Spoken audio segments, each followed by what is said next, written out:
Hello，你好，欢迎回来，Welcome back to Wisdom Wednesday with Johnny Tiger on December 6th, 2023. This will be the last Wisdom Wednesday before the show is going off air and I'll be on vacation for 2 months. The show will return in February and hopefully we'll have more followers, more subscribers, and hopefully, well, I am going to try to guarantee you guys just the same high standard, cool content, cool stories, cool educational materials as we've been upholding for the past, God, how long have we been doing this? And this is 2023.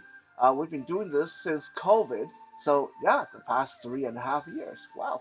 I can't believe that I've been doing this for 3.5 years. I got to pat myself on the back. Yeah, good job. Anyway, before I get carried away with this, let's hear from our sponsor first.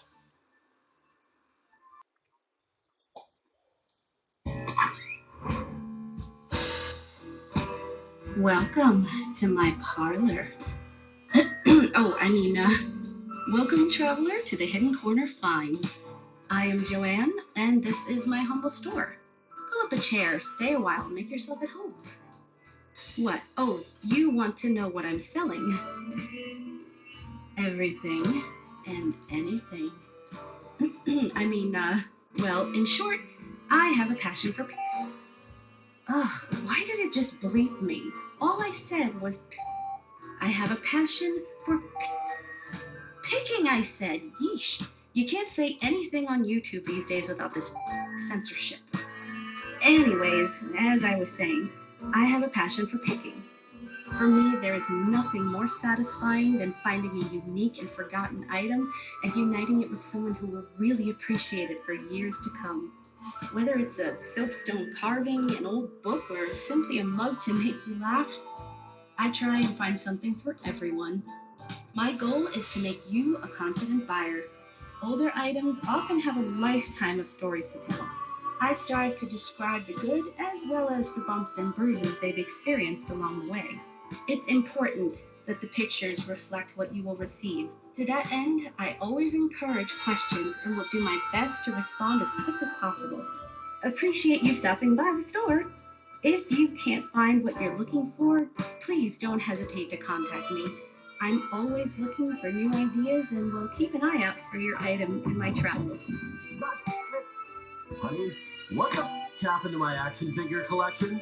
Whoops, gotta go. Bye.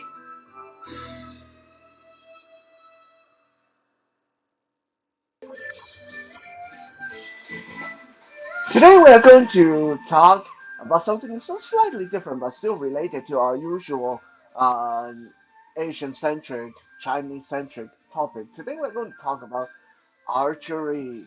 Um, I love archery. I mean, even though I'm totally blind, but just the act of drawing back the bowstring and hear the arrow whooshing through the air when you let it fly, and then just to be told that you're totally off mark, is a lot of fun. So today we're going to talk a little bit about archery. First of all, let's look at some archery-related vocabulary. Now, some of you say, well, that's pointless. When are we ever going to use that? Well, don't knock it.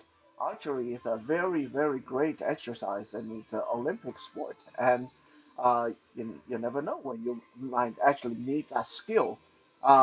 Incidentally, archery is one of the things that Taiwanese people we are very proud of because archery is one of the so, I hate to say this, but one of the very few events in Olympic that Taiwan can uh, compete against other country on.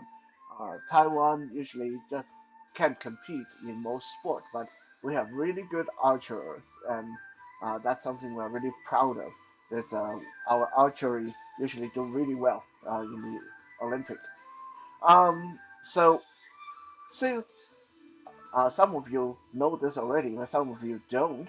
Uh, Taiwan traditionally was seated by a lot of Aborigines, um, like the native Taiwanese people were actually a little bit more related to the Polynesians than Chinese.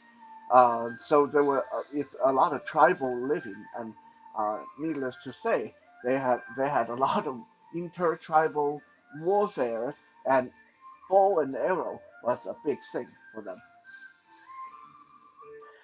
So when we talk about archery, there's quite a few items, but we will just look at some of the most basic ones. The bow and arrow itself, it's called gong jian.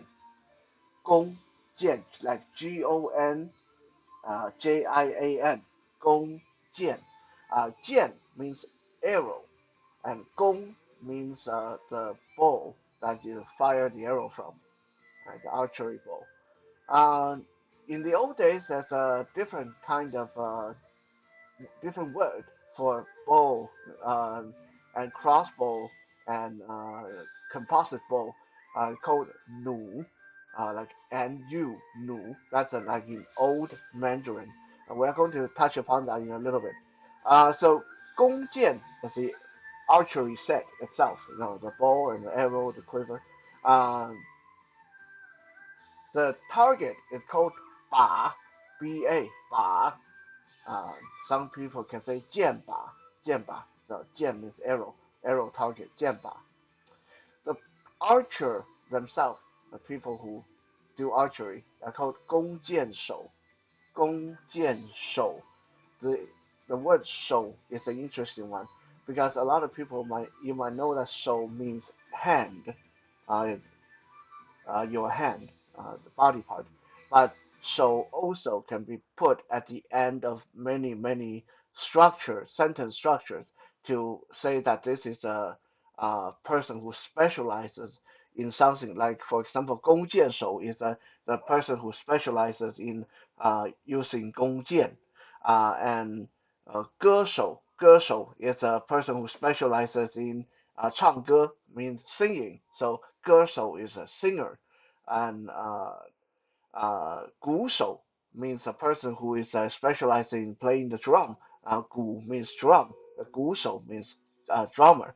So when you add a 手 at the end of a word, a lot of times that's illustrate that it's a person you're talking about, a person who specializes in that item. Uh, Helper, this one's an interesting one. When someone who assists, someone who help, it's called 帮手. 帮 means to help, to give aid. So 帮手. So sometimes if you say, hey, this is my friend Joe, he's going to be my 帮手 today. That means he's going to be helping me, assisting me today. Back to 弓箭. 弓箭手 is archery set, and archer. And 箭靶 means the target for your arrow. 箭弦, 弦 means the string, the bow string. The 箭弦 means the bow string. Okay. The act of firing an arrow, the act of letting loose with an arrow is called 射箭. 射箭, like Sherjian. 箭 again means arrow. 射 is again a word that you will hear very often because 射 basically means fire, to throw out, to fire away. So when you fire a gun, it's also called 射击. When you fire an arrow, it's called 射箭, uh, and so on and so on. There's an old Chinese phrase used quite often to describe a very tense atmosphere, like if you're in a negotiation or if you have a conversation that is not going very well. You may describe the atmosphere in a room as 剑拔弩张. 剑拔弩张. 剑, of course, we already know, means arrow. 拔, in this case, means pulled out, ready. It's so nu, like we said, it's the old Mandarin for uh, the bow that you fire the arrow from. Zhang means pulled back, spread, uh, opened up. So 剑拔弩张 using to describe how tense the situation is, how tense the atmosphere is, means it's like it's so tense. It's like they already got the arrow out and their bow pulled back. They're ready to go. They're ready to blow up at any moment now. That's a very good way to describe a tense situation.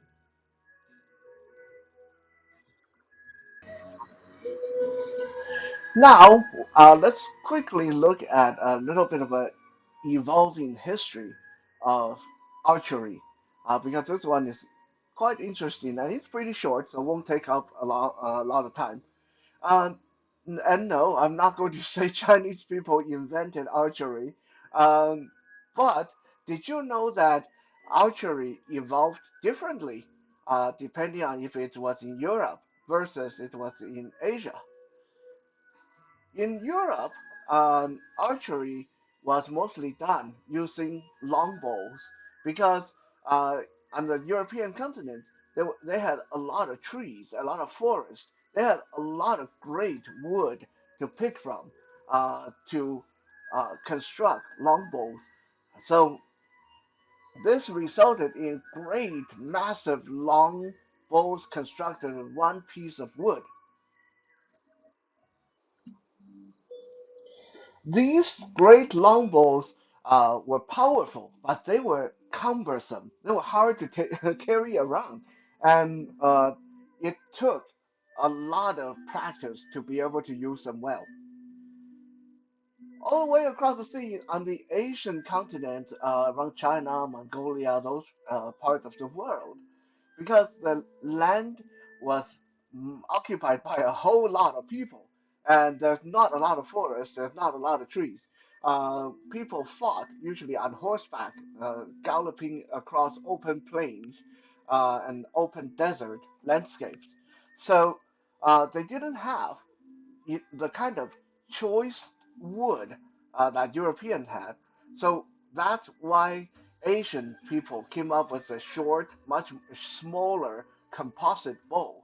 And composite bow, how are they different? Composite bow have a inside that's crafted using one kind of wood, and then the outside layer is a different kind of layer. So it's two pieces of wood, sometimes three different kind of wood, even including bamboo, that's added together to form the whole body of the bow.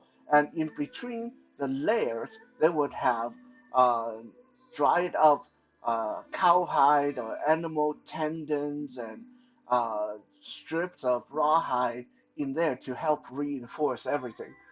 So rather than being crafted from one complete piece of wood, these composite bowls they were formed from quite a few parts, thus the name composite bowl. These bowls were smaller, and but just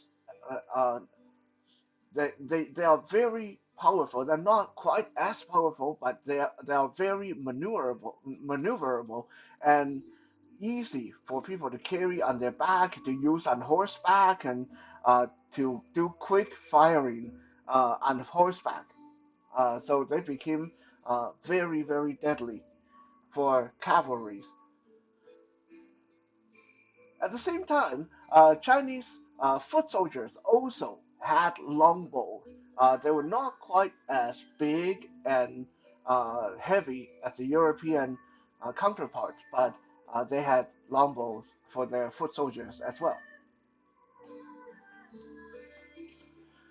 In the beginning, arrows were very simple. They were basically just long, straight sticks sharpened on one end and uh, hardened over a fire, and then they used a bow to fire those very primitive arrow and kill things with them. And then later, people started adding feathers to the tail end of the arrow to help them fly more evenly. And the tip of the arrow started to get reinforced, first with bones and animal teeth, and then flint and rock, and then finally metal. So yeah, the whole evolution of arrows, bow and arrows, archery has been a long one, but it's perhaps one of the greatest invention in human, especially early human history.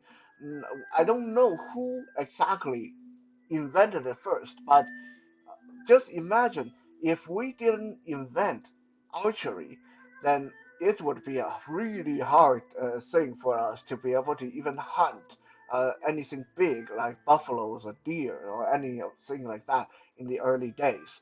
So you can say that without archery, human would probably not have evolved to what we are today.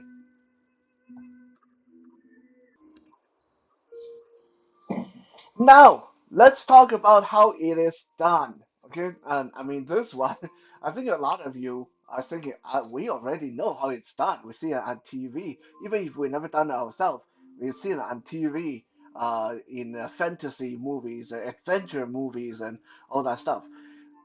Well, here's the thing: what they show you on movies is not necessarily how it is done, because when we watch medieval war films, like those ancient war movies, fantasy movies, uh, what you usually see is two armies go face to face, and then they are within shouting distance of each other, and they do this insulting each other and challenging each other, and then they say archers ready, and then draw, and then fire, and then you see the arrow go up into the sky and arch down, and then the front line of the other side fall dead, like just a rain of arrow like that, right? That's how they show it in the movie.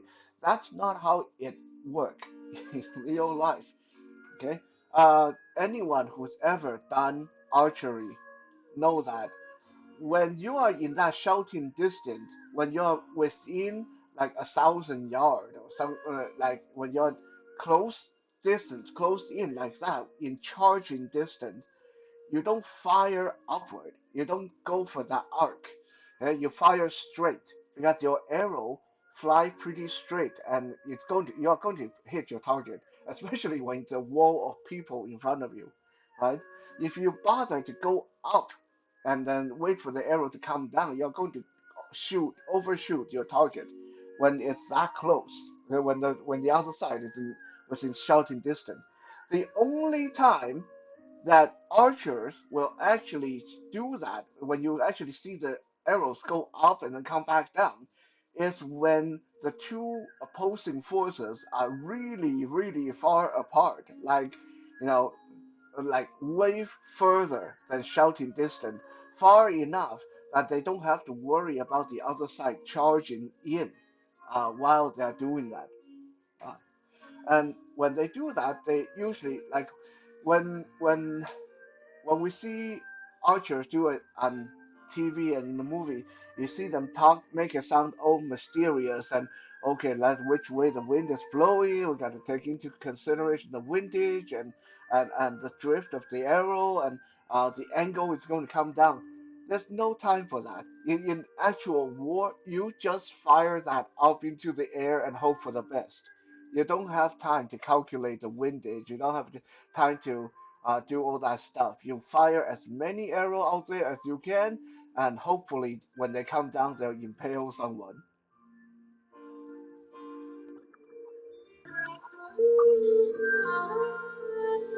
Now, let's talk about the main uh, thing I want to address today. Are archers wimpy? Like when you see them in video game, any character that use archery in video games, they're usually scrawny, skinny. Their health points is really low. The moment you hit them, they die. They're only good for like range attack. They without their bow and arrow, they're nothing. They're small people. They're weak people. Uh, so that's what we see in video games. Even in movies, right? Even in movies, in Lord of the Ring, who do we see as one of the best archers? Legolas, the elf, which was played by Orlando Bloom, and pretty blonde boy, but he doesn't look very strong. So And we see like who else is good with archery in movies, like guys like Robin Hood and so on. So a lot of time our idea is that archers are slender, weak. Obviously, they can't swing a sword very good. That's why they rely on bow and arrow to kill their prey, right? Wrong. Historically, archers probably were some of the strongest people in the military. Okay. Again, if you have ever done any degree of archery, you know what I'm talking about. It's not easy, right? We're going to get a little bit more technical about that in a little bit. But just think that I give you a bow and a quiver of arrow, there's an opposing force, thousands of enemy charging towards you. So you got to shoot as fast as you can, pull that bowstring back and fire arrows again and again and again. You want to tell me that archers don't have strength? No. I mean, go to the gym and sit down on the what I can't remember what are those machines that you pull the bar back towards you. That's the rowing machine. Okay, sit down at the rowing machine, dial it up to let's say 50 pounds. Okay, dial it back to 50 pounds, and then pull that back one-handed and see how many times you can do that before you get tired. I'd say unless you're abnormally strong, you probably get tired by 30 pulls and have to take a break. Just think that archers have to do that for the entire battle, probably firing hundreds and hundreds of arrows. So there's no way the archers were weak people. And if we look at historical fact, we can really see that as well.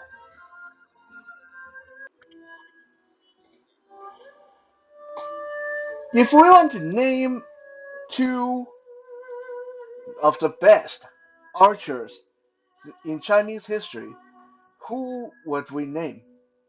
Well, off the top of my head, number one would probably be Lu Bu or Lu Bu from Romance of the Three Kingdoms.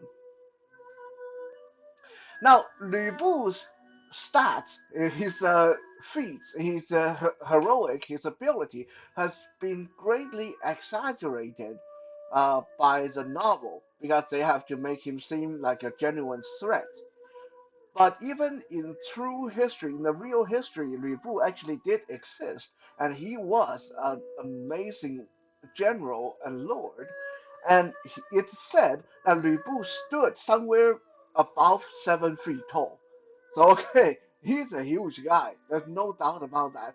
And it's also described that he was magnificently strong, and at least his archery ability was not fabricated by the novel. And when you look at how good he was with his sword, with his spear, and how many people he killed, a lot of that was fabricated for the sake of the novel. But his archery ability was, in fact, quite legendary, even in real history. So exactly how good was Lu Bu or Lu Bu? I'm just going to say his Mandarin name because when I say Lu Bu, it just to me it sounds stupid. I know for a lot of people that play Romance of the Three Kingdom game, that's how you think it's pronounced, but it's actually Lu Bu, not Lu Bu, right? So I'm going to go with the original pronunciation because I'm going to mess up my own Mandarin if I keep this up. So, how good was Lu Bu as an archer? Well, this story, true story no less, will illustrate that. It is said that one time there were two warring factions that were about to go to war with each other. The problem was the one side was really, really weak and was going to be totally annihilated by the other side. So the weaker side came to Lu Bu and begged him for help. Well, Lu Bu didn't want to get involved physically because while he was friend with the weaker side, he wasn't exactly enemy with the stronger side either. So he didn't want to take side. But because his friend was the weaker side, he felt he had to do something. So Lu Bu uh, invited the lord from the weaker side and then the lord from the stronger side to come and have dinner with him. And during dinner, he said to the two of them, he said, "Okay, here's my problem. One of you have asked me for help, but the other side, I don't want to go to war against. So I'm caught in the middle. I have obligation to help a friend, but I don't really feel like I need to fight the other side. So I think we can do this in a civilized way. We'll let the gods decide this." And the two lords are like, "What the hell are you talking about? You're not even religious. Why are you talking about God?" Yeah, okay, they didn't say that, but I'm trying to make this like reader friendly, listener friendly for you guys, right? So the two lords like, "What are you talking about, man? Like, let God decide." And Lu Bu called to his attendant and he said, "Bring me my weapon." And so they brought his weapon to him, and the two lords became really nervous. Like, why does he have his weapon? Is he going to kill someone? Hopefully it's not me, because both lords knew how scary Lu Bu was in especially single combat. And so Lu Bu said, "Oh no, no, don't worry, don't worry. I just need this for some like I, I'm not going to kill anybody." So he held his weapon in one hand and he said, "You guys see, this is a weapon of mine. It's called a halberd." Okay, so for those of you who've never seen it before, the halberd that Li Bu used looked like a spear with an axe blade on one side of the center blade, and then on the other side, opposite to the axe blade, has a horizontal, like a knife blade. So it looked like it has three blades on the end of the spear.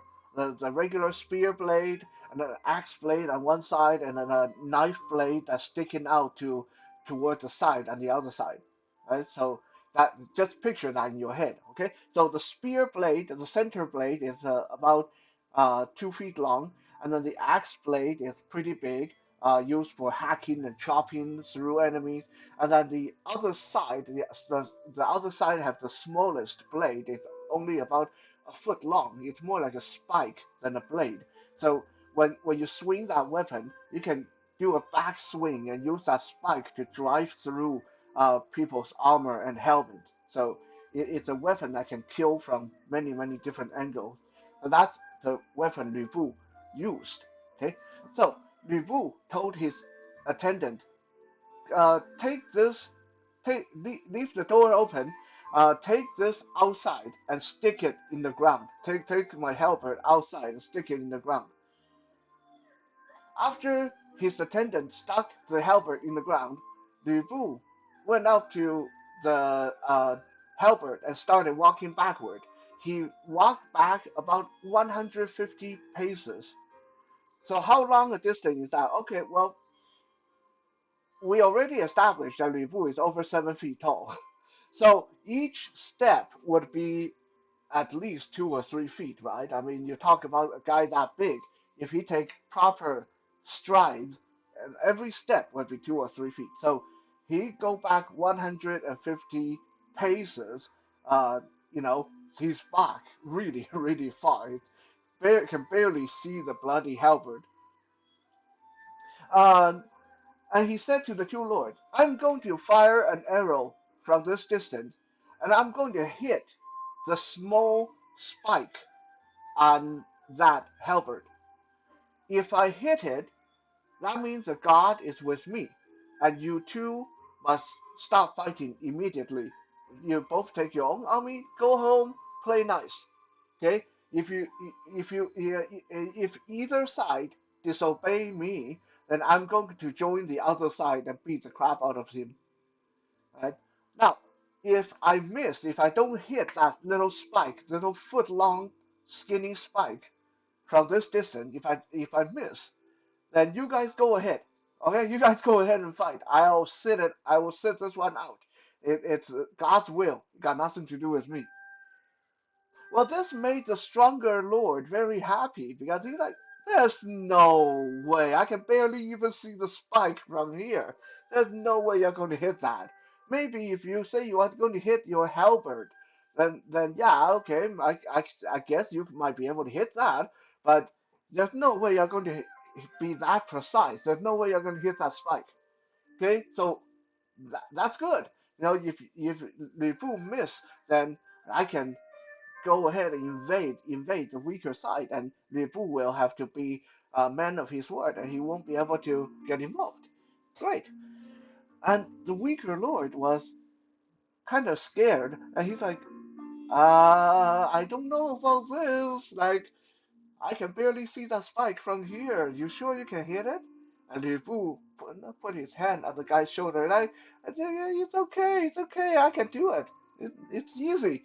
And just as he promised, Liu from 150 paces away, drew back his bow and fired a single arrow, and the arrow hit the spike on the halberd and knocked the halberd over. Yeah, this was in real history. This wasn't just in the book. It wasn't just in the novel. This like actual happened.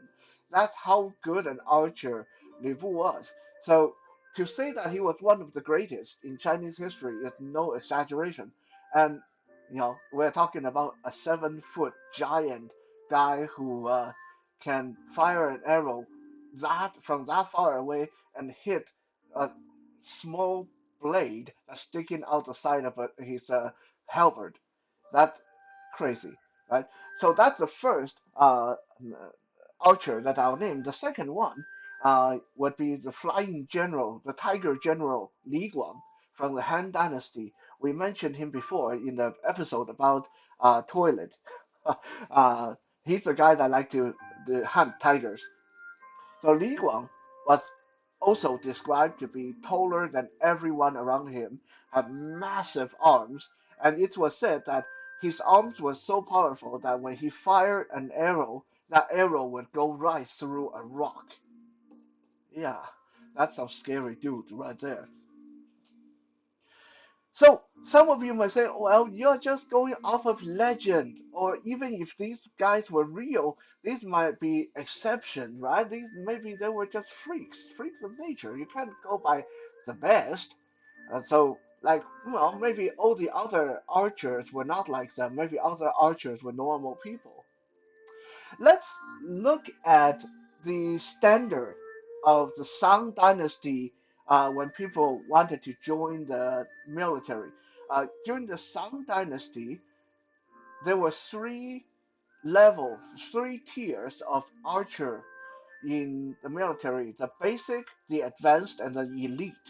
Okay, and how it's determined who get into which squad was all based on how much you can pull back on the bow. So what is the draw weight of the bow that you can handle?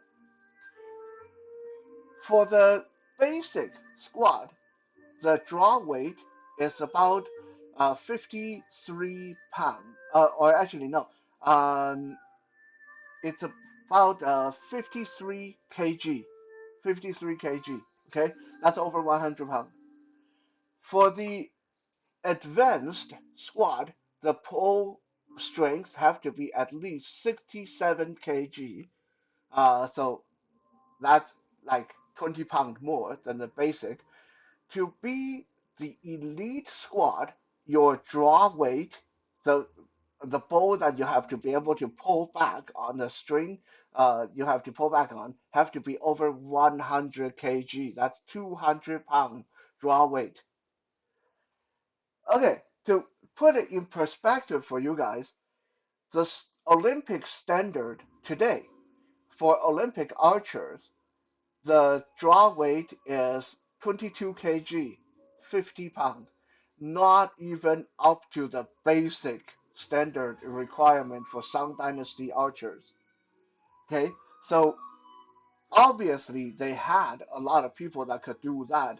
Otherwise, they wouldn't set that as a standard to be in the military, right? Like, if just look at it, the most basic archer from the Song Dynasty can pull more weight on the string than a modern Olympic archer, and the elite archer from the Song Dynasty can operate a bow that have the draw weight that's over 200 pounds.